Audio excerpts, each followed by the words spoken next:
ఈరోజు అంశం ఏంటంటే యెహోవా రోహి. యెహోవా రోహి అంటే యెహోవా నా కాపరి. యెహోవా నా కాపరి. చూద్దాం.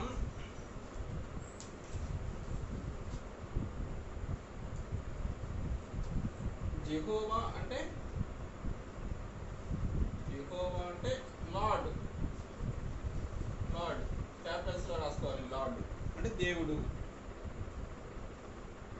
యెహోవా అనుకుంటాం. యెహోవా. రోహి.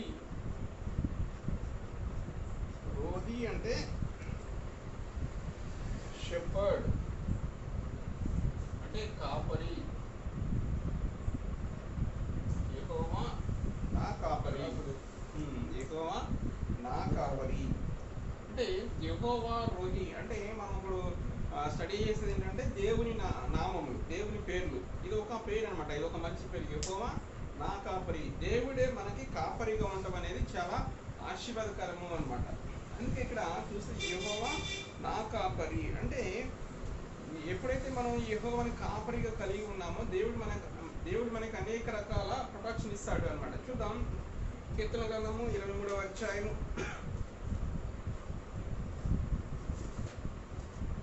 కీర్తన గ్రంథము 23వ అధ్యాయము 1 నుంచి 4 వచనాలు. కీర్తన గ్రంథము 23వ అధ్యాయము 1 నుంచి 4 వచనాలు. యెహోవా నా కాపరి. యెహోవా నా కాపరి. నాకు లేమి కలగదు. పచ్చిక గల చోట్ల ఆయన నన్ను పరుండజేయుచున్నాడు. శాంతికరమైన జలముల యొద్ద నన్ను నడిపించుచున్నాడు. నా ప్రాణమునకు ఆయన సేద తీర్చుచున్నాడు. తన నామమును బట్టి నీతి మార్గములలో నన్ను నడిపించుచున్నాడు. గాఢాంధకారపు లోయలలో నేను సంచరించినను ఏ అపాయమునకు భయపడను. నీవు నాకు తోడైందువు. నీ దుడ్డుకర్రయు నీ దండమును నన్ను ఆదరించును. చాలా ఇక్కడ ఏమంటున్నాడంటే యెహోవా. ఇక్కడ ఈ కీర్తన ఎవరు రాస్తున్నారు? ఈ కీర్తన దావీదు గారు రాస్తున్నాడు. దావీదు మహారాజు రాస్తున్నాడు. అని ఏమంటున్నాడంటే యెహోవా నా కాపరి, నాకు ఏమీ కలగదు. ఎప్పుడైతే మనం యెహోవాని మన కాపరిగా కలిగి ఉన్నామో మనకి ఏమీ కూడా లేమి కలగదు, ఎటువంటి లోటు కూడా ఉండదు అంటున్నాడు. ఇంకేమంటున్నాడు? పచ్చిక గల చోట్ల ఆయనను పరుండజేయుచున్నాడు. ఏం చేస్తాడంటే ఆయన పచ్చిక గల చోట్ల. పచ్చిక అంటే మనకి అలా బ్లెస్సింగ్స్ ఇస్తాడు, దీవెనలు ఇస్తాడు, ఆశీర్వదిస్తాడు అన్నమాట. పచ్చిక గల చోట్ల ఆయనను పరుండజేయుచున్నాడు. శాంతికరమైన జలముల యొద్ద నన్ను నడిపించుచున్నాడు. అంటే పచ్చిక గల చోట్ల అంటే దేవుడు మనల్ని ఆశీర్వదిస్తాడు. ఏ లోటు ఉండదు. ఎందుకు? యెహోవాని మనం కాపరిగా కలిగి ఉన్నాం. అంటే యెహోవా రోహి, ఆయనే మనకి కాపరిగా ఉన్నాడు. అందువల్ల మనకి ఎటువంటి లోటు కలగదు అంటున్నాడు. ఇంకేమన్నాడు? నా ప్రాణమునకు ఆయన సేద తీర్చుచున్నాడు. తన నామమును బట్టి నీతి మార్గంలో నన్ను నడిపించుచున్నాడు.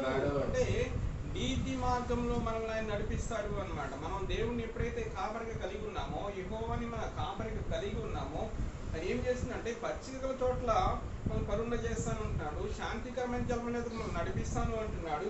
ఇంకేమంటున్నాడంటే మన ప్రాణమునకు ఆయన సేద తీర్చుచున్నాడు. ఇంకా తన నామమును బట్టి నీతి మార్గంలో మనల్ని నడిపిస్తున్నాడు. ఇంకేమంటున్నాడంటే మరణాంధకారపు అక్కడ ఏముంటుందంటే గాఢంధకారపు ఉంటుంది. కానీ అక్కడ ఏముంది? మరణాంధకారపు లోయలో నేను సంచరించినను ఏ అపాయమునకు నేను భయపడను. నీ దండము నీ గుడ్డికరయు నన్ను ఆదరించును. అంటే ఇక్కడ చూడండి,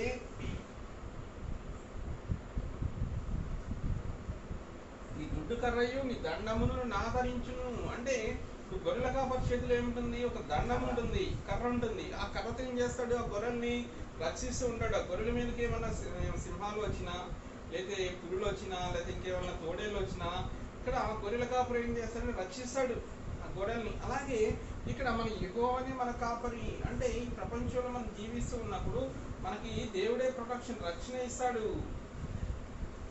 అని ఎలా రక్షిస్తాడంటే మనకి ఏమి లేమి కలగదు అంటున్నాడు. ఎప్పుడైతే మనం యెహోవాని మన కాపరిగా కలిగి ఉన్నామో మనకి ఏమి లేమి కలగదు అంటున్నాడు. ఇంకేమైనా పచ్చిక గల చోట్ల ఆయన నన్ను కరుణ చేస్తున్నాడు, శాంతికరమైన జన్మ నడిపిస్తున్నాడు. అంటే మనకి సమాధానము శాంతి కలగజేస్తాడు. అలాగే తన నామమును బట్టి నీతి మార్గములను నడిపిస్తాడు అంటున్నాడు. ఇంకేం చేస్తున్నాడు అంటే మరణాంధకారపు లోయలో సంచరించిన ఏ అపాయమునకు మనం భయపడము, ఏ అపాయమునకు మనము భయపడము. ఎందుకంటే మనకి యెహోవా కాపరిగా ఉంటాడు. ఆయన దండము దుడ్డు కర్రయు మనకి తోడుగా ఉంటుంది అంటున్నాడు.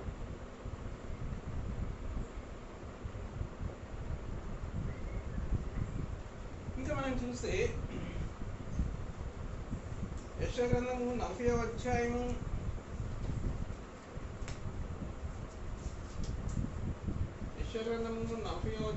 11వ వచనం.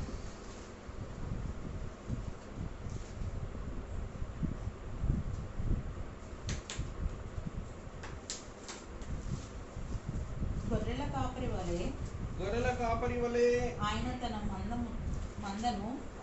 మందను మేపును తన బాహువులతో గొర్రె పిల్లలను కూర్చి రొమ్మున ఆనించుకుని మోయును. పాలించు వాటిని ఆయన మెల్లగా నడిపించును. చాలాసార్లు ఇక్కడ యెషయా గ్రంథము 40వ అధ్యాయము 11వ వచనం ఇక్కడ రాసిన చూసుకోండి. యెషయా గ్రంథము 40వ అధ్యాయము 11వ వచనం. ఇక్కడ ఏమంటున్నా అంటే గొర్రెల కాపరి వలె ఆయన తన మందని మేపును. గొర్రెల కాపరి వలె అంటే గొర్రెలకు కాపరి వలె దేవుడు మనల్ని ఏం చేస్తాడంటే మనం మేపుతాను అంటున్నాడు. గొర్రెల కాపరి వలె ఆయన తన మందని మేపును అంటున్నాడు. ఇంకేమంటున్నాడు, తన బాహువుతో గొర్రె పిల్లలను కూర్చి అంటే తన చేతులతో ఎత్తుకుంటాడు. తన బాహువు అంటే తన చేతులతో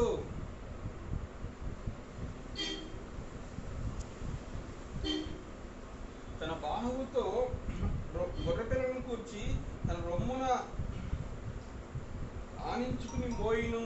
ఇక్కడ చూడండి, ఇక్కడ ఏం చేస్తున్నాడు, ఈయన యెహోవాను మనం కాపరిగా ఉన్నప్పుడు, దేవుని మనం కాపరిగా ఉన్నప్పుడు ఏం చేస్తానంటున్నా అంటే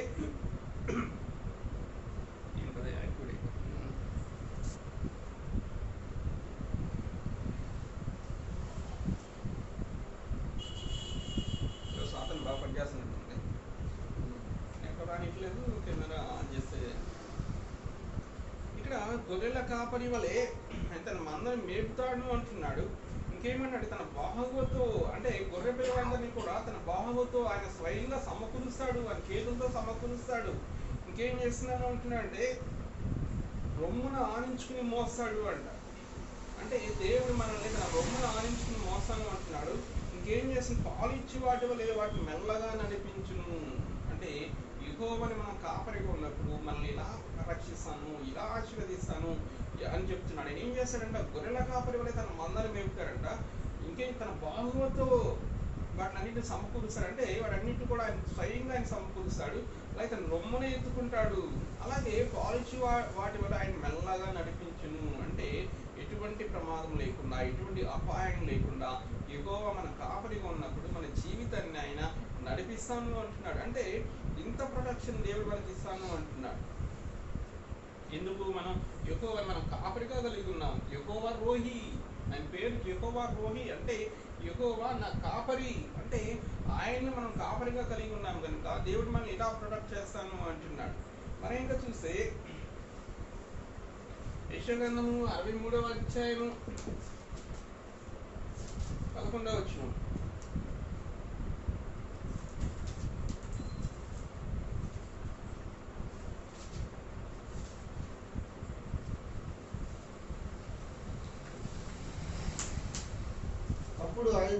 అప్పుడు ఆయన పూర్వదినములను మోషేను తన జనులను జ్ఞాపకం చేసుకొనెను. తన మంద కాపరులకు సహకారి అయి సముద్రంలో నుండి తమ్మును తోడుకొచ్చిన వాడేడి. చాలు ఇక్కడ మనం చూస్తే అప్పుడు ఆయన పూర్వదినములను మోషేను తన జనులను జ్ఞాపకం చేసుకొనెను. పూర్వదినములు అంటే ఇక్కడ మోషేను తన జనులను జ్ఞాపకం చేసుకున్నాడు అంట. అంటే ఐగుప్తు దేశం నుంచి కనాన్ దేశంకి ఇశ్రాయేలును తీసుకొచ్చింది ఎవరు అంటే మోషేనే కదా. అందుకే ఇక్కడ ఏమంటున్నాడంటే అప్పుడు ఆయన తన అప్పుడు ఆయన పూర్వదినములను మోషేను తన జనులను జ్ఞాపకం చేసుకుని తన మందకాపరుడు సహకారి అయి సముద్రంలోని తమను తోడుకొని వచ్చిన వాడేడి, తన మందకాపరులకు సహకారి అయి. అంటే ఇశ్రాయేలు ప్రజలు ఐగుప్తు దేశం నుంచి వచ్చేటప్పుడు అక్కడ ఎర్ర సముద్రాన్ని 2 పాయలుగా చేస్తాడు మోషే ద్వారా. ఇక్కడ ఇశ్రాయేలు ప్రజలు ఏం చేస్తారంటే ఎర్ర సముద్రంలో దాటి వస్తారు. సముద్రం ఎప్పుడైతే 2 పాయలుగా అయిందో ఇశ్రాయేలు ప్రజలు ఆ సముద్రంలో నడిచి వస్తారనమాట. అదే ఇక్కడ ఉంటున్నాడు, తన మందకాపరులకు సహకారి సముద్రంలోని తమను తోడుకొచ్చిన వాడేడి. అంటే ఇశ్రాయేలు ప్రజలు ఐగుప్తు దేశం నుంచి అలా తీసుకొచ్చింది ఎవరంటే దేవుడే తీసుకొచ్చాడు. ఎలా తీసుకొచ్చినాడు అంటే అప్పుడు ఆయన పూర్వదినములను మోషేను తన జనులను జ్ఞాపకం చేసుకున్నాను. ఇంకేమో తన మందకాపరులకు సహకారి అయి, తన మందకాపరులకు సహకారి అయి. అంటే ఇక్కడ మోషేకి ఎవరు తోడుగా ఉన్నారంటే దేవుడే తోడుగా ఉన్నాడు. యెహోవా రోహి, యెహోవాయే ఆయన తోడుగా ఉన్నాడు. మోషేకి తన ఇశ్రాయేలు ప్రజలందరికీ కూడా ఎవరు తోడుగా ఉన్నారంటే దేవుడే. యెహోవా రోహి అని ఆయన తోడుగా ఉన్నాడు. ఆయన తోడుకుని వచ్చి ఏం చేస్తున్నాడంటే ఆ ఎర్ర సముద్రం 2 పాయలుగా చేసి ఫరో సైన్యం నుంచి ఈ ప్రజలందరినీ కూడా ఆయన రక్షించినాడు. ఎలా రక్షించినాడంటే ఒక కాపరిలాగా, గొర్రెల కాపరి ఎలా గొర్రెలు రక్షిస్తాడో ఇలాగ యెహోవా కూడా మన దేవుడు కూడా ఇశ్రాయేలు ప్రజలను అలా రక్షించాను అంటున్నాడు. మనం ఇంకా చూస్తే యెషయా గ్రంథము 20 కీర్తన గ్రంథము 28వ అధ్యాయము 9వ వచనం.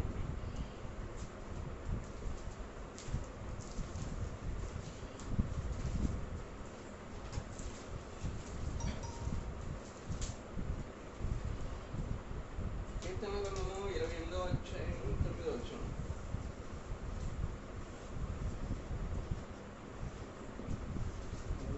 నీ జనులను రక్షింపుము. కీర్తన గ్రంథము 28వ అధ్యాయము 9వ వచనం. నీ జనులను రక్షింపుము. నీ జనులను రక్షింపుము. నీ స్వాస్థ్యమును ఆశీర్వదింపుము.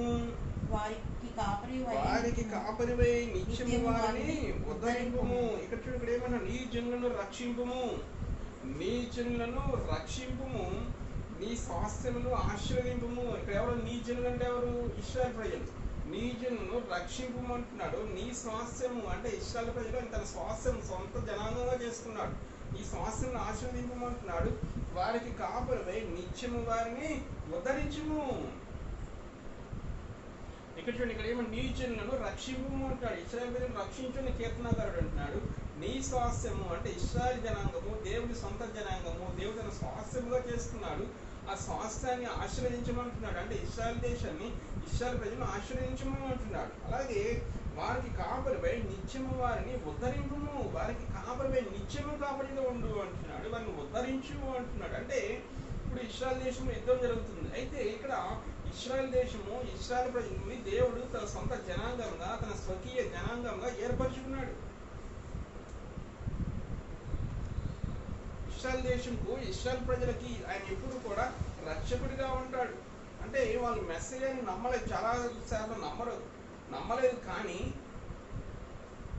దేవుడిచ్చిన వాగ్దానాన్ని బట్టి ఆ దేశాన్ని, ఆ ప్రజలను ఆయన రక్షిస్తున్నాడు. అందుకే ఏమంటున్నాడంటే నీ జనులను రక్షింపుము, నీ స్వాస్థ్యమును ఆశీర్వదింపుము అంటున్నాడు. వారికి కాపరివై నిత్యము వారిని ఉద్ధరించుము అంటున్నాడు. అంటే ఇశ్రాయేలు దేశం చుట్టూ శత్రు దేశాలు ఉన్నా కానీ ఇశ్రాయేలు దేశం ఇవాళంత బలంగా ఎందుకు ఉంది అంటే ఆయన చేసిన వాగ్దానాన్ని బట్టి ఆ ఇశ్రాయేలు దేశాన్ని, ఇశ్రాయేలు ప్రజలను ఆయన రక్షిస్తున్నాడు. ఎందుకు ప్రపంచంలోనే ఒక గొప్ప దేశంగా ఇశ్రాయేలు దేశం ఇప్పటికీ ఉంది అంటే దేవుడు తన సొంత జనాంగంగా, తన సొంత ప్రజలుగా ఏర్పరచుకున్నాడు. మరలా మెస్సయ్య వారు, క్రీస్తు వారు భూమి మీదకి వచ్చేటప్పుడు అక్కడ ఇజ్రాయేలు దేశానికి వస్తారు. యెరూషలేము నుంచి ఆయన పరిపాలన సాగిస్తారు. మొట్టమొదటిగా 1000 సంవత్సరాల పరిపాలన ఉంటుంది, తర్వాత యుగాల పరిపాలన ఉంటుంది. ఆ పరిపాలన అంతా కూడా యెరూషలేము పట్టణం నుంచి సాగాలి అన్నమాట. అందుకే ఆ దేశాన్ని, ఆ ప్రజలను ఆయన ఎప్పుడు రక్షిస్తూనే ఉంటారు. అందుకే కీర్తనకారుడు ఏమంటున్నా అంటే నీ జనులను రక్షించుము, నీ స్వాస్థ్యం ఆశీర్వదింపుము, వారికి కాపరివై నిత్యము వారిని ఉద్ధరించుము అంటున్నాడు. అని ఇంకా చూస్తే అదే కీర్తన గ్రంథము 80వ అధ్యాయము 1వ వచనం.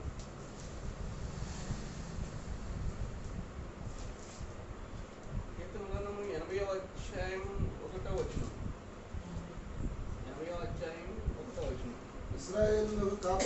ఇశ్రాయేలును ఇశ్రాయేలునకు కాపరి చెవియొగ్గుము, చెవి ఎక్కుము మందవలె యోసేపును నడిపించువాడా, అందవలే యేసోపును నడిపించువాడా కెరూబుల మీద ఆసీనుడు కెరూబుల అయినవాడా, మీద ఆసీనుడైన వాడా ప్రకాశింపుము. ప్రకాశింపుము.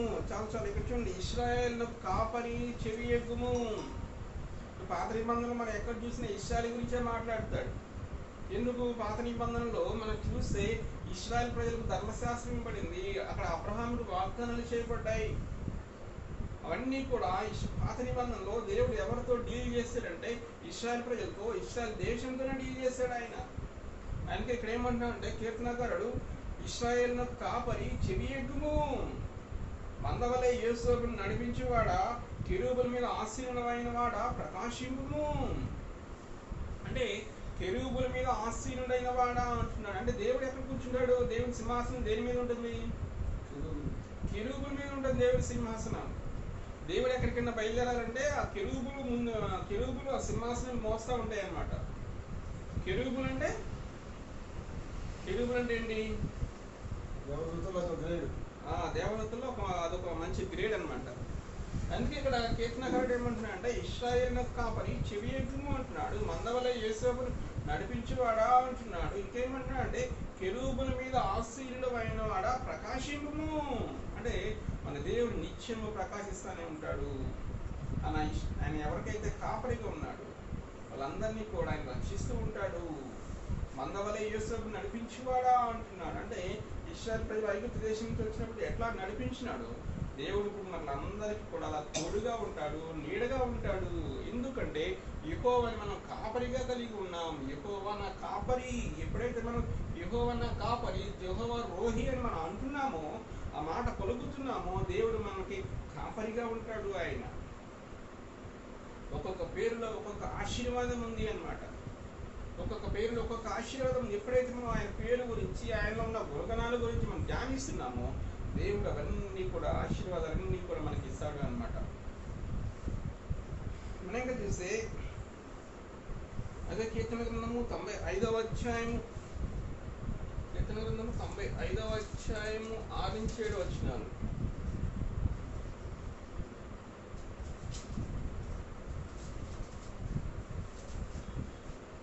ఆయన మన దేవుడు, కీర్తన గ్రంథము 95వ అధ్యాయము 6-7 వచనాలు. ఆయన మన దేవుడు, మనము ఆయన పాలించు ప్రజలము, ఆయన వైపు గొర్రెలము. రండి నమస్కారం చేసి సాగిలపడదుము. మనల్ని సృజించిన యెహోవా సన్నిధిని మోకరించుదుము. నేడు మీరు ఆయన మాట అంగీకరించిన ఎడల ఎంత మేలు. చాలు. ఇక్కడేమంటున్నాడు?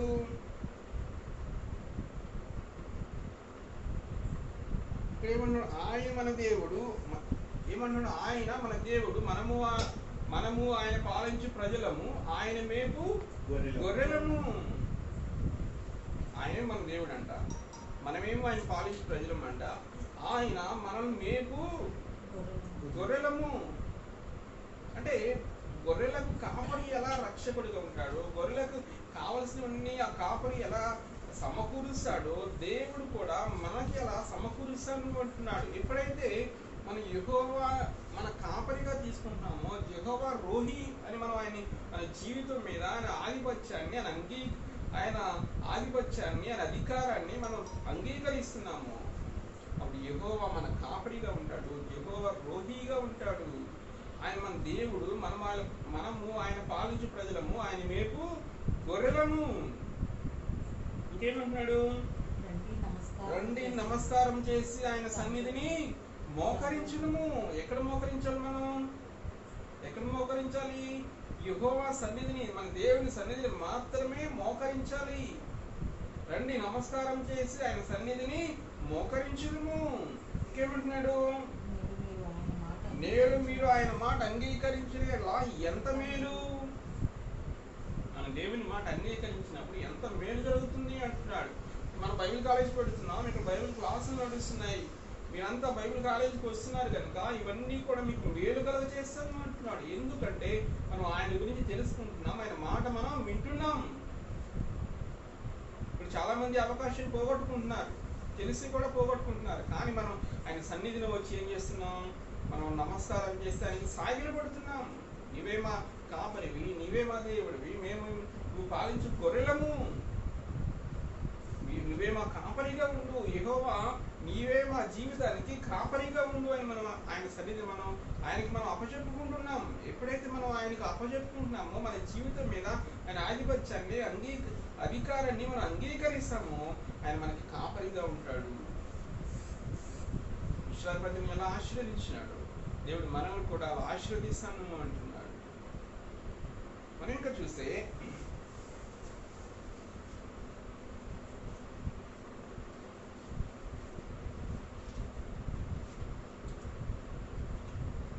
యెహోవా నా కాపరి అన్న మాట ఎన్నిసార్లు ఉంటుందంటే బైబిల్లో 12 చోట్ల ఉంటుంది. యెహోవా నా కాపరి అన్న మాట ఎన్ని చోట్ల ఉంటుందంటే 12 చోట్ల ఉంటుంది అన్నమాట. అలాగే కాపరి అన్నమాట 15 చోట్ల ఉంటుంది బైబిల్ మొత్తం. యెహోవా నా కాపరి అన్నమాట 12 చోట్ల ఉంటుంది. అలాగే కాపరి అన్నమాట 15 చోట్ల ఉంటుంది అన్నమాట. ఇది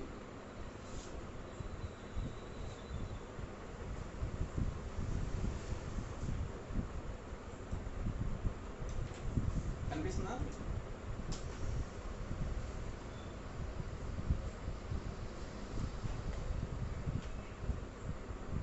అయితే ఇప్పుడు మనకు పాత నిబంధనలో మనం యెహోవా మన కాపరి అనుకుంటున్నాం. అయితే ఇప్పుడు మన కాపరి ఎవరు అంటే క్రీస్తు వారు. యేసు మన కాపరి. ఇప్పుడు ఎవరంట? యేసు మన కాపరి. పాత నిబంధనలో యెహోవా మన కాపరి అన్నాం. కొత్త నిబంధనకు వచ్చినప్పుడు ఎవరు కాపరి అవుతారు? మనకి యేసు వారు కాపరి అవుతారు. చూద్దాం. యోహాను సువార్త 10వ అధ్యాయము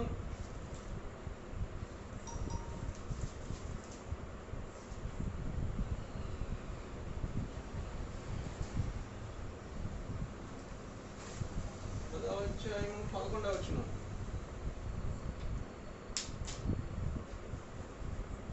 నేను గొర్రెలకు యోహాను సువార్త 10వ అధ్యాయము 11వ వచనం. నేను గొర్రెలకు మంచి కాపరి. నేను గొర్రెలకు మంచి కాపరిని. మంచి కాపరి గొర్రెల కొరకు. మంచి కాపరి గొర్రెల కొరకు తన ప్రాణమును పెట్టెను. తన ప్రాణము పెట్టును. జీతగాడు గొర్రెల కాపరి. ఇక్కడ ఏమన్నాడు? నేను గొర్రెల మంచి కాపరిని. మంచి కాపరి గొర్రెల కొరకు తన ప్రాణము పెట్టును. ఇక్కడ ఈశ్వర్ ఏమంటున్నారు? క్రీశ్వర్ ఏమంటున్నారు?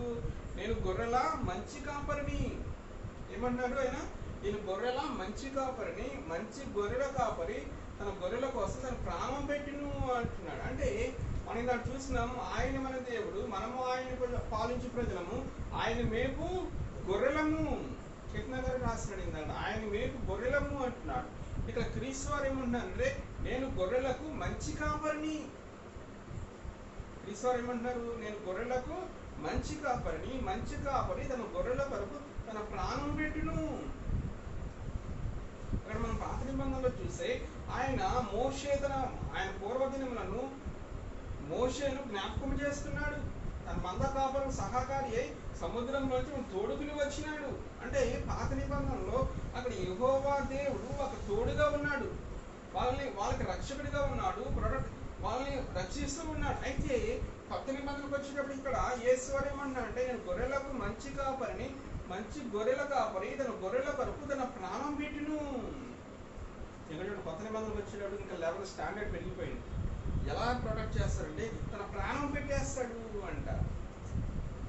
మనందరి కోసం తన ప్రాణం క్రీస్తు వారు పెట్టినాడా లేదా? అదే ఇక్కడ ఉన్నాడు. నేను మంచి గొర్రెల కాపరిని. మంచి గొర్రెల కాపరి తన గొర్రెల కొరకు తన ప్రాణం పెట్టిను అంటున్నాడు. మనం ఇంకా చూస్తే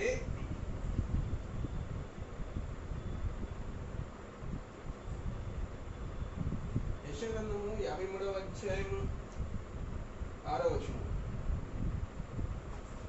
యెషయా-గ్రంథము 53వ అధ్యాయము 6వ వచనం.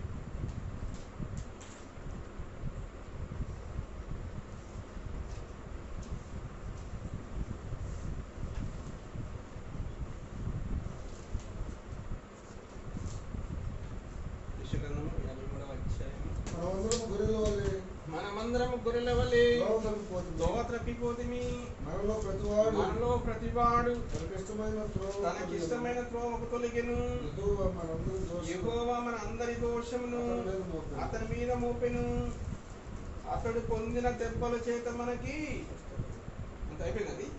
ఓకే, ఇక్కడ ఏమంటున్నాడు? యెషయా 53వ అధ్యాయం 6వ వచనంలో మనమందరము గొర్రెల వలె త్రోవ త్రప్పిపోతిమి, మనలో ప్రతివాడు తనకి ఇష్టమైన త్రోవకు తొలగెను. యెహోవా మన అందరి దోషమును అతని మీద మోపెను. ఇక్కడ ఇది ఎవరు రాస్తున్నారు? యెషయా గారు రాస్తున్నారు. ఇది ఎప్పుడు రాస్తున్నాడు? క్రీస్తు పూర్వం సుమారుగా 700 సంవత్సరాల ముందు రాస్తున్నాడు. ఇది ప్రవచనం అన్నమాట. ఇది మన క్రీస్తు వారు సిలువలో చేయబోయే కార్యం గురించి రాస్తున్నాడు. అంటే బైబిల్ ఎంత గొప్పతనం అంటే చూడండి, 700 సంవత్సరాల ముందే ఈయన సిలువలో ఎలా చనిపోతాడు అనేది ఇక్కడ రాస్తున్నాడు ఈయన. ఇక్కడ ఏమంటున్నాడు? మనమందరము గొర్రెల వలె త్రోవ త్రప్పిపోతిమి. పాత నిబంధనలు ఏమన్నాడు? ఆయన మన దేవుడు, మనము ఆయన పాలించు ప్రజలము, ఆయన మేపు గొర్రెలము అన్నాడు. ఇక్కడేమన్నాడు? క్రీస్తు వారు ఏమంటున్నాడు అంటే, నేను గొర్రెల మంచి కాపరిని, మంచి గొర్రెల కాపరి తన గొర్రెల కొరకు తన ప్రాణము పెట్టును అంటున్నాడు. అయితే అది ప్రవచనాత్మకంగా ఇక్కడ యెషయా 53వ అధ్యాయం 6వ వచనం ఏమంటున్నా అంటే, మనమందరము గొర్రెల వలె త్రోవ త్రప్పిపోతిమి, మనలో ప్రతివాడు తనకి ఇష్టమైన త్రోవకు తొలగెను. ఎవడు ఇష్టం వచ్చినట్టు తిరుగుతున్నాడంట. మనలో ప్రతి వాడు తనకి ఇష్టమైన త్రోవకు తొలగెను. అయితే ఏం చేస్తున్నా అంటే, యెహోవా మనందరి దోషమును అతని మీద మోపెను.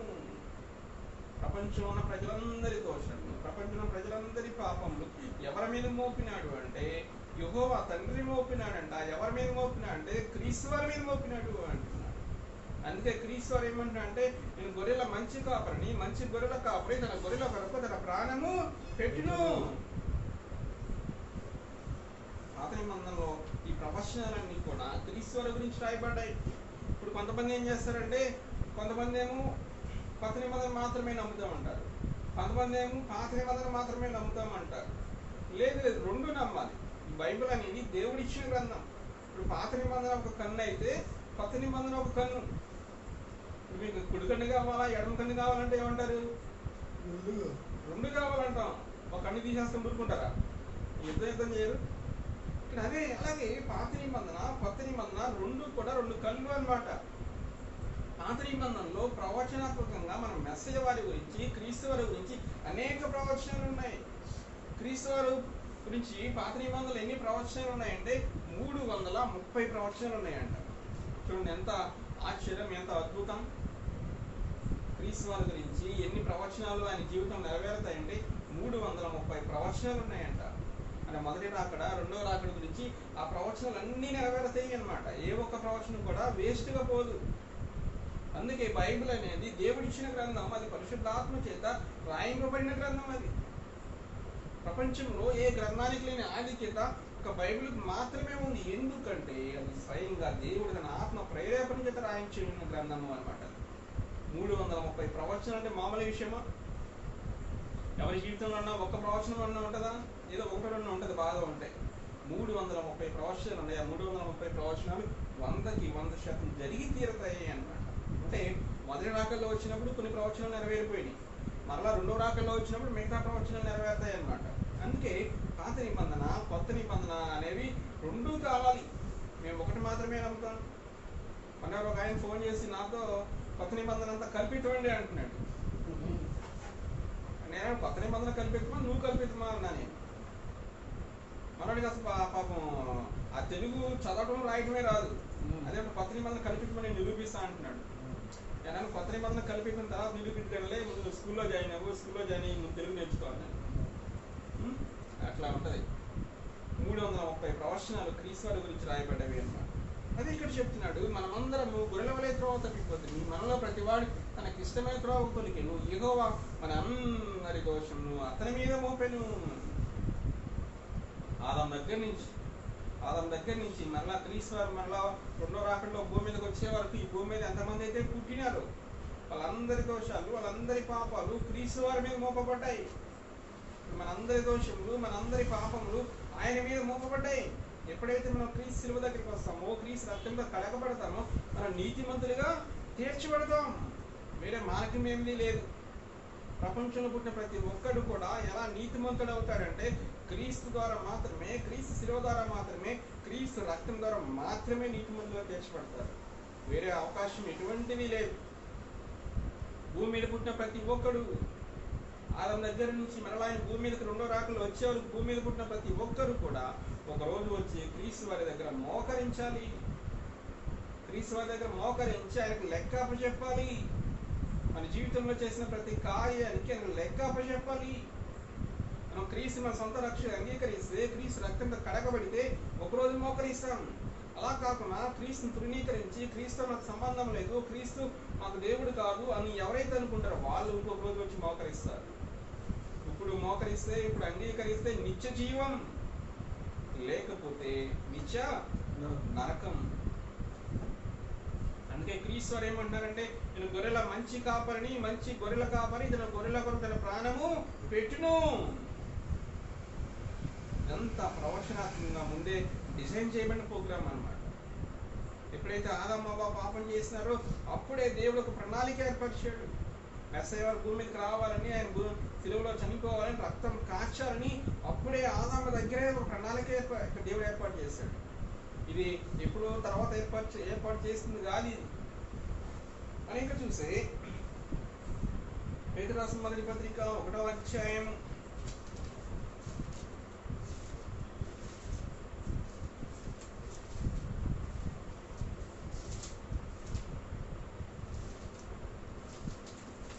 1వ అధ్యాయం 18 నుంచి 19 వచనాలు. పితృపారంపర్యమైన మీ వ్యర్థ ప్రవర్తన విడిచిపెట్టినట్లుగా వెండి బంగారం వంటి క్షయ వస్తువుల చేత మీరు విమోచింపబడలేదు, కానీ అమూల్యమైన రక్తము చేత నిర్దోషము నిష్కలంకమగు గొర్రెపిల్ల వంటి క్రీస్తు రక్తము చేత విమోచింపబడితే మీరు ఎరుగుదురు కదా. చూడండి, పితృపారంపరమైన మీ వ్యర్థ ప్రవర్తన విడిచిపెట్టినట్లుగా వెండి బంగారముల వంటి క్షయ వస్తువుల చేత మీరు విమోచింపబడలేదు కానీ అంటున్నాడు. అంటే పాత నిబంధన కాలంలో విమోచన ఎలా జరిగేది అంటే వెండితో బంగారంతో విమోచన జరిగేది. అయితే అది తాత్కాలికంగా టెంపరీగా జరిగేది. అది ప్రతి సంవత్సరం కూడా అలా విమోచన జరగాలి. అందుకే ఇక్కడ ఏమంటున్నా అంటే పితృపారంపరమైన మీ వ్యర్థ ప్రవర్తన విడిచిపెట్టినట్లుగా వెండి బంగారం వంటి క్షయ వస్తువుల చేత మీరు విమోచింపబడలేదు, కానీ ఎలా విమోచింపబడ్డామంటే మనం అమూల్యమైన రక్తము చేత. ఏమన్నాడు చూడండి, ఎలా మనం విమోచింపబడ్డామంటే అమూల్యమైన రక్తము అంటున్నాడు. అది అమూల్యమైనది. అమూల్యమైనది అంటే వాల్యుబుల్ అన్నమాట. అది ఇంకేమంటున్నాడు, ఆ రక్తం ఎట్లాంటిదంటే నిర్దోషము నిష్కలంకమగు గొర్రెపిల్ల వంటి క్రీస్తు రక్తం చేత మీరు విమోచింపబడితేని మీరు ఎరుగుదురు కదా. గొర్రెపిల్ల వంటి క్రీస్తు రక్తము చేత. ఆ క్రీస్తు రక్తం ఎట్లాంటిదంటే నిర్దోషమైన అంటున్నాడు, నిష్కలంకమైనది అంటున్నాడు. అంటే ఆయన రక్తంలో ఎటువంటి దోషం లేదు, ఎటువంటి పాపము లేదు. అందుకే బాప్తిస్మ ఇచ్చే యోహాను ఏమంటాడంటే క్రీస్తు వారిని పరిచయం చేస్తా, లోక పాపమును మోసుకుని పోవు దేవుని గొర్రెపిల్ల. అంటే లోక పాపమును మోసుకుని పోవడానికి ఆయన ఒక దేవుని గొర్రెపిల్లలాగా వచ్చినాడు. అందుకే క్రీస్తు వారు భూమి మీద మినిస్ట్రీ చేసేప్పుడు ఏమంటారంటే నాలో పాపం ఉన్నదని మీలో ఎవడు స్థాపించును. ఈ భూమి మీద మనిషి పుట్టిన తర్వాత అలా పలికిన ఒకే ఒక వ్యక్తి ఎవరంటే క్రీస్తు వారు. ఎవరు కూడా ఆ మాట అనడానికి ధైర్యం చేయలేరు. క్రీస్తు వారు ఏమంటున్నా అంటే నాలో పాపం ఉన్నదని మీలో ఎవడు స్థాపించును. అంటే క్రీస్తు వారిలో ఎటువంటి పాపము లేదు. అదే బాప్తిస్మ ఇచ్చే యోహాను ఏమంటే లోక పాపమును మోసుకుని పోవు దేవుని గొర్రెపిల్ల అంటున్నాడు. అదే మన పేతురు గారు ఏమని రాస్తున్నా అంటే అమూల్యమైన రక్తము చేత మీరు విమోచింపబడ్డారు అంటున్నాడు. అమూల్యమైన రక్తం ఎట్లాంటిది అంటే నిర్దోషమైనది, నిష్కలంకమగు గొర్రెపిల్ల వంటి క్రీస్తు రక్తము అంటున్నాడు.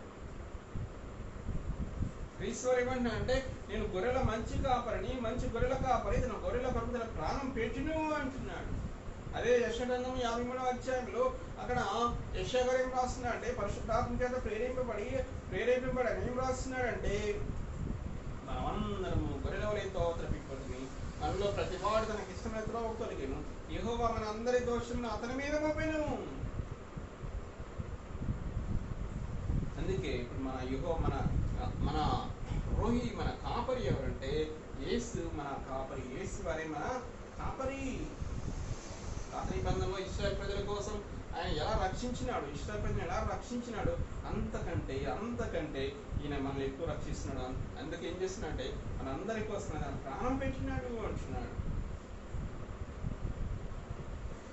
ఇంకా చూస్తే యోహాను సువార్త 5వ అధ్యాయం 43వ వచనం.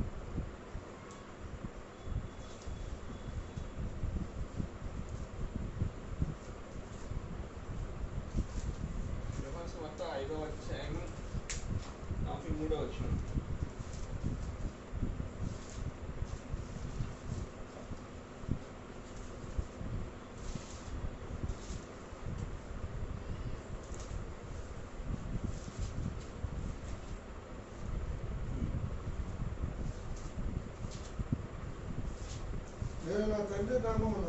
నేను నా తండ్రి నామమున వచ్చి ఉన్నాను, మీరు నన్ను అంగీకరింపరు. మరి ఒకడు తన నామమును వచ్చి మీరు వాడిని అంగీకరిస్తారు. ఇక్కడేమన్నారు? క్రీస్తు వారు మాట్లాడుతున్నాడు. నేను నా తండ్రి నామమున వచ్చి ఉన్నాను. మనం చాలాసార్లు చెప్తూ ఉంటాం. పాత నిబంధనలో తండ్రి యెహోవా అనేది నామం. యెహోవా అనేది నామం. అది ఎవరికి ఉంటుంది? తండ్రికి ఉంటుంది, కుమారుడికి ఉంటుంది, పరిశుద్ధాత్ముడికి కూడా ఉంటుంది. అందుకే ఇక్కడ క్రీస్తు వారు ఏమంటున్నారంటే నేను నా తండ్రి నామమున వచ్చి ఉన్నాను, మీరు నన్ను అంగీకరింపరు. ఇప్పుడు మొదటి రాకడలో ఆయన వచ్చినాడు, ఇశ్రాయేలు ప్రజలను అంగీకరించినారా? అంగీకరించరా? క్రీస్తు వారు ఏమంటారంటే నేను తండ్రి యొక్క నుండి బయలుదేరి వచ్చినాను అంటాడు. తండ్రి పలకమైన మాటలే నేను పలుకుతున్నాను అంటున్నాడు. తండ్రి చేయమన్న క్రియలే నేను చేస్తున్నాను అంటున్నాడు. అయితే నేను నా తండ్రి నామంలో వచ్చినాను, మీరు నన్ను అంగీకరింపరు. మరి ఒకడు తన నామమును వచ్చిన మీరు వాడిని అంగీకరిస్తారు. ఎవరంటే ఇంకొకటి వస్తారంట ఈయన తన నామమున. ఎవరిని అంగీకరిస్తారు? యాంటీ క్రైస్ట్, క్రీస్తు విరోధి వస్తాడు. క్రీస్తు వారిని అంగీకరించలేదు ఇశ్రాయేలు ప్రజలు, సిలువేసి చంపినారు. అయితే భవిష్యత్తులో వస్తాడు క్రీస్తు విరోధి. దానియేలు 70వ వారం స్టార్ట్ అవుతుంది. అంటే దానియేలు 70 వారాల్లో ఇప్పుడు 69 వారాలు కంప్లీట్ అయినాయి. ఎప్పుడైతే క్రీస్తు వారు సిలువేసి చంపబడ్డారో అప్పుడు 69 వారాలు కంప్లీట్ అయినాయి. 70వ వారం ఉంది. ఆ 70వ వారం ఎప్పుడు జరుగుతుందంటే క్రీస్తు విరోధి రావాలి, సంఘం అనేది ఎత్తబడాలి. సంఘం ఎత్తబడ్డ తర్వాత క్రీస్తు విరోధి వస్తాడు. క్రీస్తు విరోధి వచ్చి ఇశ్రాయేలు ప్రజలతో 7 సంవత్సరాల నిబంధన చేస్తాడు. అంటే 69 వారాలు అయింది. ఒక వారం అంటే 7 సంవత్సరాలు. అక్కడ 7 సంవత్సరాల నిబంధన చేస్తాడు ఇశ్రాయేలు ప్రజలతో. అదే క్రీస్తు వారు అంటున్నాడు నేను నా తండ్రి నామంలో వచ్చినాను, మీరు నన్ను అంగీకరింపరు. మరి అప్పుడు తన నామమున వచ్చిన ఎలా మీరు వాడిని అంగీకరిస్తారు అంటున్నాడు. అయితే వాడు వచ్చినప్పుడు ఏం చేస్తాడంటే చూద్దాం. జకర్యా గ్రంథము 11వ అధ్యాయం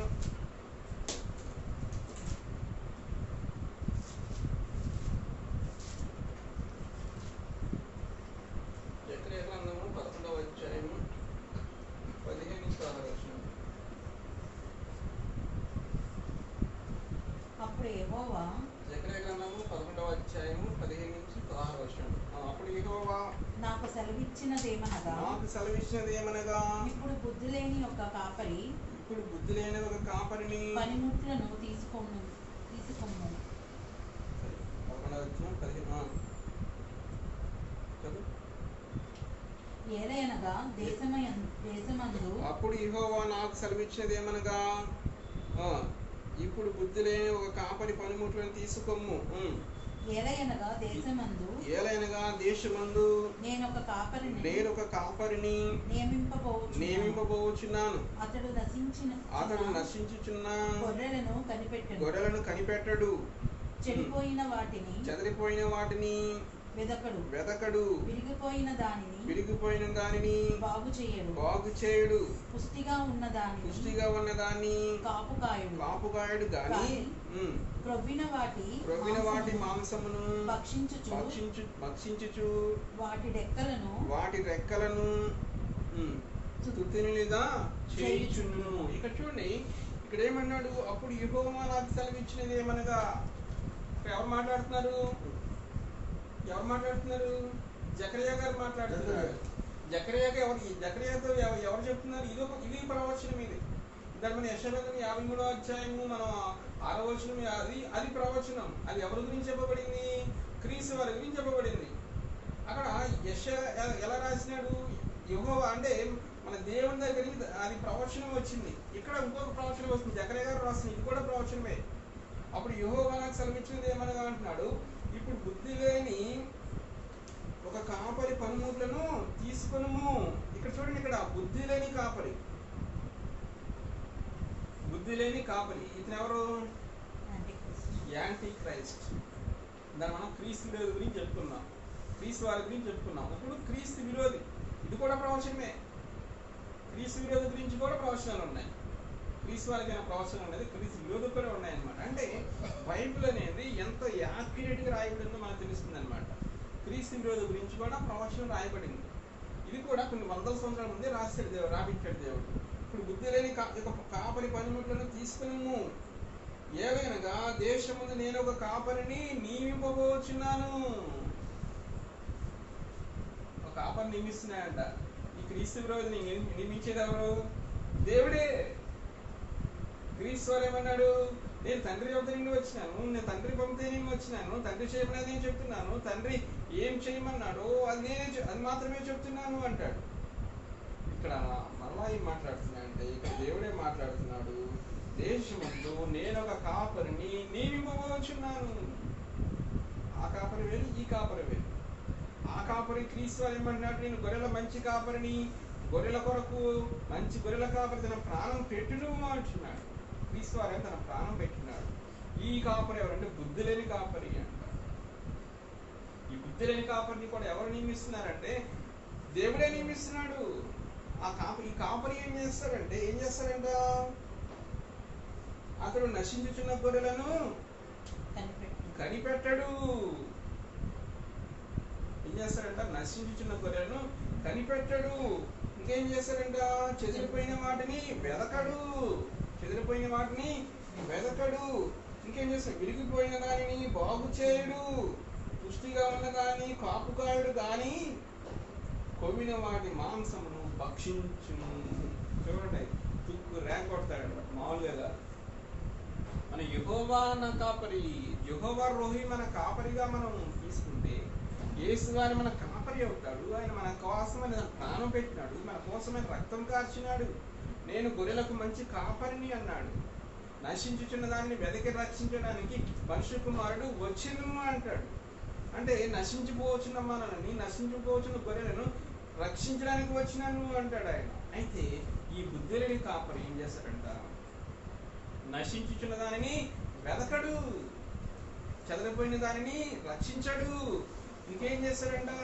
బలహీనంగా వాటిని బలపరచడు. అయితే కొవ్విని వాటి మాంసము భక్షించును. బలంగా ఉన్నవాటిని భక్షిస్తాడంట, చెదరగొట్టేస్తాడంట. అంటే ఈ బుద్ధి లేని కాపరి క్రీస్తు విరోధి వచ్చినప్పుడు అంత శ్రమ కలుగుతుంది. అప్పుడు భూమి మీద క్రీస్తుని మన కాపరిగా కలిగి ఉంటే, క్రీస్తు వారిని మన కాపరిగా కలిగి ఉంటే మన పరలోకంలో హ్యాపీగా ఉంటాం. కానీ క్రీస్తు వారిని మన కాపరిగా లేకపోతే ఒక బుద్ధి లేని కాపరి భూమి మీద రాబోతున్నాడు. వాడు ఏం చేస్తాడంట? కొవ్విన వాటి మాంసమును భక్షించును, వాటి డెక్కలను తుత్తినిలుగా చేయును. తుత్తినిలుగా చేస్తాడంట, చిన్నకొట్టేస్తాడు, మామూలుగా కాదు. అప్పుడు ఏం చేస్తాడు? క్రీస్తు ఏం చేస్తాడంటే ఒక ముద్ర తీసుకొస్తాడు, 650 ముద్ర తీసుకొస్తాడు. మీరు నొసల మీద వేసుకోవాలంటాడు, కుడి చేయి మీద వేసుకోవాలంటాడు. వేసుకోకపోతే మీకు ఆహారం ఎవరంటాడు, మీకు మనిషిని ఎవరంటాడు. ఇక్కడంతా శ్రమలే అన్నమాట. క్రీస్తు విరోధి రాబోతున్నాడు. క్రీస్తు విరోధి కూడా కాపరి, ఇతను కూడా కాపరి, కాకపోతే బుద్ధి లేని కాపరి. మరి ఏ కాపరిని కలిగి ఉండాలి? యేసునే మన కాపరిగా కలిగి ఉండాలి. యేసు మన కాపరిగా కలిగి ఉన్నప్పుడు మనకి ఆయన ఏమంటాడంటే క్రీస్తు వారు ఇంకేమంటాడంటే గొర్రెలకు జీవం కలుగుటకును అది సమృద్ధిగా కలుగుటకు నేను వచ్చినాను అంటాడు క్రీస్తు వారు. అయితే ఈ బుద్ధులను కాపురం ఏం చేస్తారంటే కొవ్విన వాటి మాంసం భక్షించును అంట, వాటి రెక్కలను తుచ్చిలుగా చేస్తాడు అంట, నశించిపోయేదాన్ని వెదకడు అంట, నశించిపోయిన రక్షించుడు అంట, చెడిపోయిన దాన్ని వెదకడు అంట. అంటే అసలు కాపరికి అందుకే క్రీస్తు వారు ఏమంటా అంటే నేను నా తండ్రి నామమును వచ్చిన మీరు అంగీకరింపరు, మరి ఒకటి నా నామమును వచ్చిన మీరు వారిని అంగీకరిస్తారు అంటే ఆయన క్రీస్తు వారు ఎవరి గురించి చెప్పినాడు? క్రీస్తు విరోధి గురించి చెప్పినాడు. క్రీస్తు వారు ఎలా రక్షిస్తాడు, ఈ క్రీస్తు విరోధి ఎలా భక్షిస్తాడు అనేది ఇక్కడ చెప్పబడుతుంది అన్నమాట. మనం ఇంకా చూస్తే పేతురు రాసిన మొదటి పత్రిక 2వ అధ్యాయము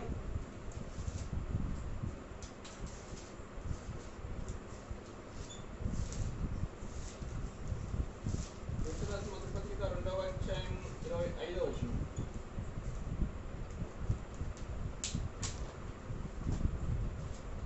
మీరు గొర్రెల వలె దారి తప్పిపోతిరి, కానీ ఇప్పుడు మీరు ఆత్మల కాపరి, ఇప్పుడు మీ ఆత్మల కాపరియు అధ్యక్షుడైన ఆయన వైపునకు మళ్ళీ ఉన్నారు. ఇక్కడ చూడండి పేతురు గారు రాస్తున్నాడు. పేతురు రాసిన మొదటి పత్రిక 2వ అధ్యాయము 25వ వచనం ఏమంటున్నాడంటే మీరు గొర్రెల వలె దారి తప్పిపోతిరి. మనం ఏం చేస్తున్నాడు? గొర్రెల వలె దారి తప్పిపోయాం. యెషయా గారు కూడా అదే చెప్తున్నాడు. యెషయా 53వ వచనంలో మనలో ప్రతివాడు తనకి ఇష్టమైన త్రోవకు తొలగెను. మీరు గొర్రెల వలె దారి తప్పిపోతిరి, మనలో ప్రతివాడు తనకి ఇష్టమైన త్రోవకు తొలగాడు అంటున్నాడు. అయితే పేతురు గారు కూడా చెప్తున్నాడు మీరు గొర్రెల వలె దారి తప్పిపోతిరి. ఎప్పుడు ఒకప్పుడు ఎప్పుడైతే మనం యెహోవాని మనం కాపరిగా కలిగి లేము, యేసువారిని మన కాపరిగా కలిగి లేము, అప్పుడు గొర్రెల వలె దారి తప్పిపోతుంది అంటున్నాడు. అయితే మనం ఎప్పుడైతే క్రీస్తు వారిని అంగీకరించినామో, క్రీస్తు రక్తంతో కడగబడ్డామో, ఇక్కడ ఏమంటున్నా అంటే మీరు గొర్రెల వలె దారి తప్పిపోతుంది. కానీ ఇప్పుడు మనం ఎక్కడికి వచ్చినామంట? మన ఆత్మల కాపరియు అధ్యక్షుడైన ఆయన వైపునకు మనం మళ్ళీ ఉన్నాం. మన ఆత్మల కాపరి అధ్యక్షుడు అంటే బిషప్ అన్నమాట. ఇప్పుడు బిషప్ గారు అంటే ఏంటి? బిషప్ గారి కింద కొన్ని వందల మంది పాస్టర్స్ ఉంటారు, ఆ పాస్టర్స్ కింద కొన్ని వందల మంది సంఘస్థులు ఉంటారు. అట్లాగే ఇప్పుడు మన అధ్యక్షుడు, మన బిషప్ ఎవరంటే క్రీస్తు వారు అన్నమాట. ఇప్పుడు మనం ఎక్కడికి వచ్చినామంటే మన ఆత్మల కాపరియు, మన ఆత్మలు రక్షించేది, మన ఆత్మల్ని కాపుగాసేది ఎవరంటే క్రీస్తు వారు. అదే పేతురు గారు చెప్తున్నాడు ఒకప్పుడు మీరు గొర్రెల వలె దారి తప్పిపోతుంది, కానీ ఇప్పుడు మనం ఎక్కడికి వచ్చినామంటే మన ఆత్మల కాపరియు అధ్యక్షుడైన ఆయన వైపున మనం మళ్ళీ ఉన్నాం. అంటే ఇప్పుడు మన యేసు వారిని మన కాపరిగా కలిగి ఉన్నప్పుడు, యెహోవా మన కాపరిగా కలిగి ఉన్నప్పుడు మనం ఎక్కడ మనకు రక్షణ ఎక్కడ ఉంది? క్రీస్తు వారి దగ్గర ఉంది. మన ఆత్మల కాపరి అంటే ఆయన. గొర్రెల కాపరి అంటే గొర్రెల కాపరి మాత్రమే కాదు, ఆయన మన ఆత్మల కాపరి. ఈ భూమి మీద మనం జీవించి ఉన్నప్పుడు మనం ఇప్పుడు రక్షించడమే కాదు, మన ఆత్మల్ని కూడా ఆయన రక్షిస్తాను అంటాడు. మన ఆత్మల కాపరి మరియు అధ్యక్షుడు అంటే ఆయన, బిషప్ ఆయన. మనం ఇంకా చూస్తే ప్రకటన గ్రంథము 6వ అధ్యాయము, ప్రకటన గ్రంథము 6వ అధ్యాయము 15-17 వచనాలు.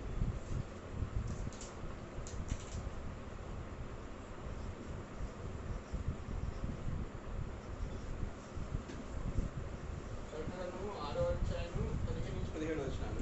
భూరాజులను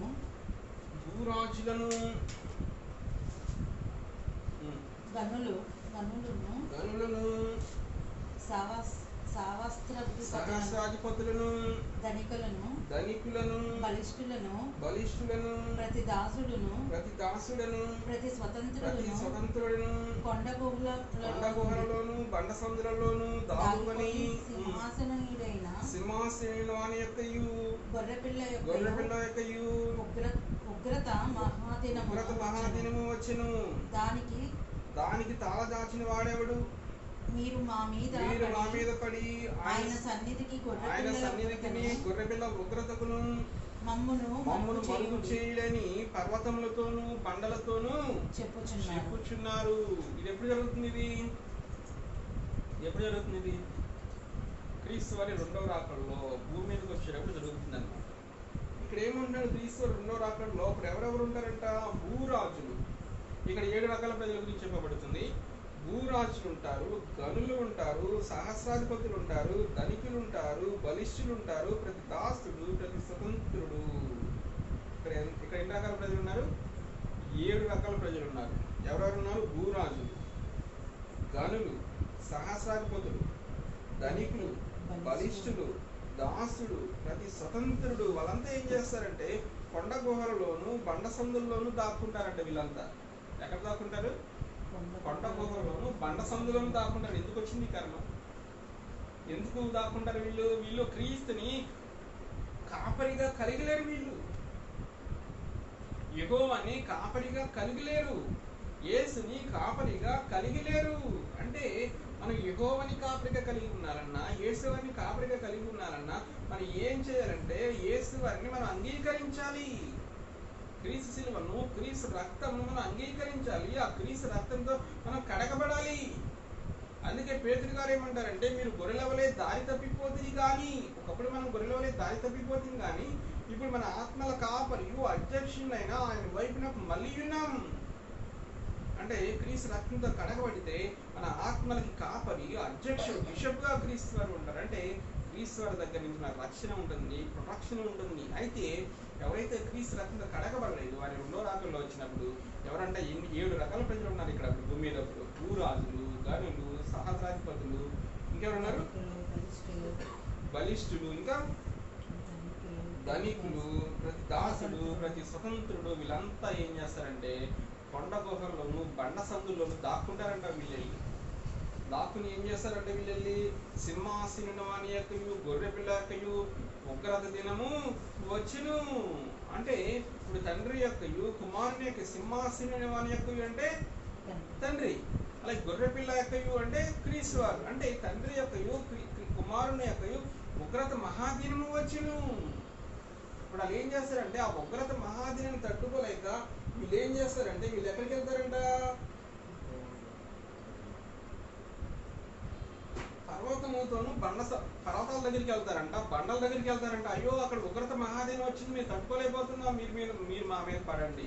పర్వతంలారా మీరు మీ మీద పడండి, బండలారా మీరు మీద పడండి అని చెప్పేసి వీళ్ళు పర్వతాల దగ్గరికి పారిపోతున్నారు. కొండ గుహల్లోను బండ సందుల్లోనూ దాక్కుంటున్నారంట. ఇది ఉగ్రత మహాదినం. ఎప్పుడైతే క్రీస్తుని అంగీకరించలేదో అప్పుడు ఎవరైతే క్రీస్తు రక్తంతో కడగబడతారో సంఘం అనేది ఎత్తబడుతుంది. సంఘం ర్యాప్చర్ జరుగుతుంది. ఈ సంఘం అంతా కూడా పరలోకంలో ఉంటుంది. ఎప్పుడైతే ఈ సంఘం ఎత్తబడ్డ తర్వాత భూమి మీద మిగిలి ఉన్న ప్రజల మీద అధికారం ఎవరికి ఉంటుందంటే ఎవరు పరిపాలన చేస్తారంటే క్రీస్తు విరోధి పరిపాలన చేస్తాడు. క్రీస్తు విరోధి మనం జకర్యా గ్రంథంలో చూసాం. ఆ క్రీస్తు విరోధి ఎవరంటే బుద్ధి లేని కాపరి అంట. ఆ బుద్ధులని కాపరిని ఎవరు నియమిస్తారంటే యెహోవా నియమిస్తున్నాడు, దేవుడే నియమిస్తున్నాడంట. ఆ బుద్ధులని కాపరి ఏం చేస్తారంటే చెదిరిపోయిందని వెతకడంట, నశించిపోయిందని రక్షించడంట, బలహీనంగా ఉన్నట్టు బలపరచడంట, కొవ్వు పట్టు ఉన్నవాటిని ఏం చేస్తాడంట? భక్షిస్తాడు అంట. అలాగే వాటి డెక్కలను తుత్తినీలుగా చేస్తాడంట. అంటే క్రీస్తుని చెత్తకొట్టేస్తాడు భూమి మిగిలిన వాళ్ళు. ఇప్పుడు హ్యాపీగా ఉన్నాం, ప్రశాంతంగా ఉన్నాం, ఎంజాయ్ చేస్తున్నాం, మనం ఫ్యాన్ కింద కూర్చున్నాం, లైట్ వేసుకున్నాం, అంత హ్యాపీగా ఉంది. క్రీస్తు వారిని నమ్మకపోతే, క్రీస్తు రక్తంతో కడగబడకపోతే, భూమి మీద మిగిలిపోతే, ఆ సంఘం ఎత్తబడ్డప్పుడు ఆ సంఘం ఎత్తబడే ఆ గుంపులో లేకపోతే భూమి మీద మిగిలి ఉన్న వాళ్ళు బండ సందులోను కొండ గుహలు దాక్కుంటారంట. వాళ్ళు వెళ్ళి ఏం చేస్తారంట? క్రీస్తు విరోధ శ్రమలు తట్టుకోలేక పర్వతం దగ్గరికి వెళ్తారంట. బండల దగ్గరికి వెళ్ళి మీరు మా మీద పడండి, మీరు మా మీద పడి మమ్మల్ని చంపేయండి అని అడుగుతారంట. అంటే ఏ కాపరి కావాలి? గొర్రెల మంచి కాపరి కావాలా, బుద్ధి లేని కాపరి కావాలా? నిర్ణయించుకోవాల్సింది మీరే అంటున్నాడు ఇక్కడ. ఇంకేం చేస్తాం అయితే మనం ఎప్పుడైతే మనం క్రీస్తు వారిని అంగీకరిస్తామో, క్రీస్తు వారిని మనం కాపరిగా స్వీకరిస్తామో, ఇంకా ఏం చేస్తాడంటే ఆయన చూస్తే ప్రకటన గ్రంథము 3వ అధ్యాయం 5వ వచనం. జయించువాడు అలాగున తెల్లని వస్త్రములు ధరించుకొనును. జీవగ్రంథంలో నుండి జీవగ్రంథంలో అతని పేరెంత మాత్రమును జీవగ్రంథంలో అతని పేరెంత మాత్రమును తురుపు పెట్టగా నా తండ్రి ఎదుటను ఆయన దూతలు అతని పేరు ఒప్పుకుందును. సంగములతో ఆత్మ చెప్పు. సంగములతో ఆత్మ చెప్పుచున్న మాట చెవి గలవాడు చెవిగలవాడు వినుగాక. ఇక్కడ చూడండి, జయించేవాడు అలాగున తెల్లని వస్త్రములు ధరించుకును. అంటే మనం ఎప్పుడైతే మనం జయిస్తామో ఈ లోకాన్ని జయిస్తాం. ఈ లోకాన్ని ఎలా జయిస్తాం? మనం లోకాన్ని ఎలా జయిస్తాం? మనం సొంతంగా జయించగలమా? క్రీస్తు ద్వారా, క్రీస్తు రక్తంతో మనం కడగబడటం ద్వారా. ఈ లోకము ఆయన ముందుగా క్రీస్తు వరకు జయించాడు. ఆ లోకాన్ని జయించిన ఆయన మన హృదయాల్లోకి తీసుకోవాలి. మనం లాస్ట్ వీక్ చెప్పుకున్నాం, క్రీస్తు వారిని మన హృదయం నందు ఎలా ప్రతిష్ఠించుకోవాలంట? ప్రభువుగా అడోనై ప్రతిష్ఠించుకోవాలి. అప్పుడు ఆయన లోకాన్ని జయించినాడు కనుక ఆయన మన హృదయంలో తీసుకుంటే మనం కూడా ఆయన ద్వారా లోకాన్ని జయిస్తాము. జయించేవాడు ఇలాగున తెల్లని వస్త్రాలు ధరించుకును. ఇంకేమంటున్నాడు? తెల్లని వస్త్రం ఇస్తాడు అంటున్నాడు. ఇంకేమంటున్నా అంటే జీవగ్రంథంలో అండి అతని పేరంతా మాత్రము తుడుపు పెట్టక. అంటే ఇక్కడ చూడండి, జీవగ్రంథంలో అతని పేరంతా మాత్రం తుడుపు పెట్టక. అంటే ఇంకేం చేస్తుంది అంటున్నా అంటే, నా తండ్రి ఎదురను ఆయన దూతలు ఎదురను ఆయన పేరు ఒప్పుకుందును. అంటే జీవగ్రంథంలో ఎవరి పేరైనా రాయాలి అంటే ఎవరికి అధికారం ఉందంటే క్రీస్తు వారికి అధికారం ఉంది. జీవగ్రంథమే ఏ జీవగ్రంథం అంటాడు? గొర్రెపిల్ల జీవగ్రంథం. మేము తండ్రికే ప్రార్థన చేస్తాం, మేము తండ్రినే ఆరాధిస్తాం, మేము తండ్రికే అంటారు కొంతమంది. తండ్రి ఏమంటే మీరు నా దగ్గర రావద్దు, మీరు ఎక్కడికి వెళ్ళండి, అక్కడికి వెళ్ళండి, క్రీస్తు దగ్గరికి వెళ్ళండి, క్రీస్తు వారి దగ్గరికి వెళ్ళండి, క్రీస్తు దగ్గరికి వెళ్ళండి, క్రీస్తు రక్తంతో కడుక్కోండి. తండ్రి కూడా ఏం చేయలేడు. క్రీస్తు నమ్మకపోతే, క్రీస్తు రక్తంతో కడగబడకపోతే తండ్రి కూడా ఏం చేయలేడు అన్నమాట. అందుకే ఏమంటున్నాడంటే ఇక్కడ జీవగ్రంథంలో అతని పేరు ఎంత మాత్రం తుడుపు పెట్టగా నా తండ్రి ఎదురను అతని దూతల ఎదురు మన పేరు ఒప్పుకొందును. అంటే పరలోకంలో ఆ జీవగ్రంథంలో మన పేరు రాయబడాలంటే క్రీస్తు వారు చెప్పాలి, ఈ రత్నాకర్ ఉన్నాడు, ఈయన నా రక్తంతో కడగబడ్డాడు, ఈ పేరు జీవగ్రంథంలో రాయండి అని చెప్పేసి ఆయన ముందు చెప్పాలన్నమాట. ఆయన పరలోకంలో ఆయన చెప్తేనే ఎవరి పేరైనా పరలోకంలో రాయబడుతుంది. మనందరి పేర్లు కూడా క్రీస్తు వారి ప్రమేయం లేకుండా జీవగ్రంథంలో ఏమాత్రము రాయబడదు. అందుకే ఇక్కడ ఏమంటున్నా అంటే జీవగ్రంథంలో నా పేరు ఎంత మాత్రం తుడుపు పెట్టగా నా తండ్రి ఎదుటను ఆయన దూతల ఎదుట మన పేరు ఒప్పుకొందును. అంటే క్రీస్తు వారు ఒప్పుకుంటేనే, క్రీస్తు వారు చెప్తేనే ఆ పేరు రాయబడుతుంది. ఇప్పుడు కొన్ని తెగలు ఉన్నాయి క్రిస్టియానిటీలో. వాళ్ళు ఏం చేస్తారంటే క్రీస్తు వారి దేవుడు కాదు, క్రీస్తు వారికి తండ్రితో సమానమైన అధికారం లేదు, తండ్రితో సమానమైన అధికారం ఉందో లేదో వీళ్ళకి ఎందుకు, అది వాళ్ళిద్దరు చూసుకుంటారు. అక్కడ ముందు అసలు మనం పరలోకం వెళ్ళాలి, మనం ఏం చేయాలి? పరలోకం వెళ్ళాలి. పరలోకం వెళ్ళాలంటే క్రీస్తు వారి ఆధిపత్యాన్ని, అధికారాన్ని ఒప్పుకోవాలి. మనం ఇప్పుడు ఎవరైనా వెళ్ళి క్రీస్తు వారు నీకు అధికారం లేదు, నువ్వు దేవుడు కాదు అంటే జీవగ్రంథంలో పేరు రాస్తాడు ఆయన? ఎవరి మీద రాస్తాడా? అంటే క్రీస్తు వారికి ఎంత అధికారం ఉందంటే ఆ గొర్రె పిల్ల జీవగ్రంథమే ఆయనది. అంటే ఆ జీవగ్రంథంలో పేరు రాయబడాలంటే క్రీస్తు ద్వారా ఒప్పుకోవాలని పేరు తండ్రి ఎదుట, దూతల ఎదుట. ఏ కాపరి కావాలి? యెహోవా కాపరిగా మనం కలిగి ఉందామా? యెహోవా కాపరిగా మనం కలిగి ఉన్న తర్వాత క్రీస్తు వారు మన కోసం తన ప్రాణం పెట్టినాడు కనుక, మన కోసం రక్తం కాల్చాడు కనుక యేసే మన కాపరి అవుతాడు. యేసే మన కాపరి అంటే ఈయన ఏమంటే నేను గొర్రెలకు మంచి కాపరిని, మంచి గొర్రెల కాపరి తన గొర్రెల కొరకు తన ప్రాణము పెట్టును. ఇంకేమంటా అంటే యెషయా ఏం రాస్తాడంటే మనమందరము గొర్రెల వలె తోత్రపిపోతిమి, మనలో ప్రతి వాడు తనకి ఇష్టమైన త్రోవకు తొలగెను. అయితే యెహోవా మన అందరి దోషములు అతని మీద మోపెను. మనందరి దోషములు ఎవరి మీద మోపబడ్డాయి అంటే క్రీస్తు వారి మీద మోపబడ్డాయి. అదే పేతురు గారు ఏం రాస్తున్నాడంటే అమూల్యమైన రక్తం చేత మనం విమోచింపబడ్డాం. అమూల్యమైన రక్తం ఎట్లాంటిదంటే నిర్దోషము, నిష్కలంకము, గొర్రె పిల్ల వంటి క్రీస్తు రక్తము అంటున్నాడు. మనం క్రీస్తు మనం కాపరిగా కలిగి ఉంటే, యేసు మన కాపరిగా కలిగి ఉంటే జీవగ్రంథంలో మనం పేరు రాయబడుతుంది. అలా కలిగి లేకపోతే బుద్ధులేని కాపరి కూడా రాబోతున్నాడు క్రీస్తు విరోధి. బుద్ధులేని కాపరి వచ్చినప్పుడు ఏం చేస్తాడంట? ఆ బుద్ధులేని కాపరిని కూడా దేవుడే నియమిస్తున్నాడు. ఆ బుద్ధులేని కాపరి ఏం చేస్తాడంటే నశించిపోయిందని రక్షించడు, చెదిరిపోయిందని వెదకడు, రోగం గల వాటిని స్వస్థపరచడు. ఏం చేస్తాడంటే కొవ్వి పట్టుకున్న వాటిని భక్షిస్తాడు అంట, వాడి డెక్కలు తృప్తినీలుగా చేస్తాడు అంట.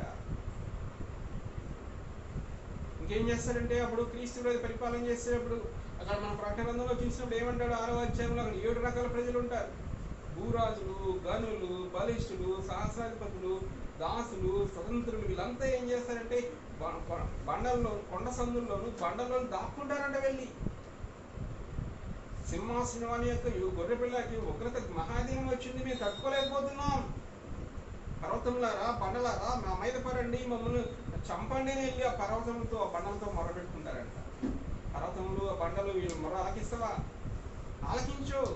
ఎప్పుడైతే మనం క్రీస్తు వారి మన రక్షణ కలిగి ఉంటామో, యేసు వారి మన రక్షణ కలిగి ఉంటామో, మనకి జీవగ్రంథం మన పేరు రాస్తాడు. ఆయన మనకి యుగ యుగాలు తరతరాలు ఆయన మనకి కాపరిగా ఉంటాడు. ఏ కాపరి కావాలి? యేసు మన కాపరిగా కావాలా, లేదా బుద్ధులైన కాపరి కావాలా? మీరే నిర్ణయించుకోండి. యూట్యూబ్లో వాక్యం చూసిన మీరు కూడా యేసుని కాపరిగా కలిగి ఉంటే జీవగ్రంథంలో పేరు రాయబడుతుంది, పరలోకం వెళ్తారు, ఆయన యుగాల తరతరాలు ఆయన మీకు కాపరిగా ఉంటాడు. లేదు అంటే బుద్ధులైన కాపరి రాబోతున్నాడు, ఆ బుద్ధులైన కాపరి మిమ్మల్ని భక్షిస్తాడు. ఏది కావాలో మీరే కొనుక్కోండి, యేసుని మీ కాపరిగా కలిగొండి, జీవగ్రంథంలో పేరు రాయబడేట్టు చేసుకోండి. ఎందుకంటే మీరు యేసు దగ్గరికి వచ్చినప్పుడు, యేసు దగ్గర కడగబడ్డప్పుడు జీవగ్రంథంలో మీ పేరు రాయబడుతుంది, పరలోకానికి మీరు ప్రవేశిస్తారు. బుద్ధులైన కాపరి కావాలా, యేసే మీ కాపరిగా కావాలా? మీరే నిర్ణయించుకోండి. దేవుడి వాక్యాన్ని ఆశించుకున్నారు. ఆమేన్.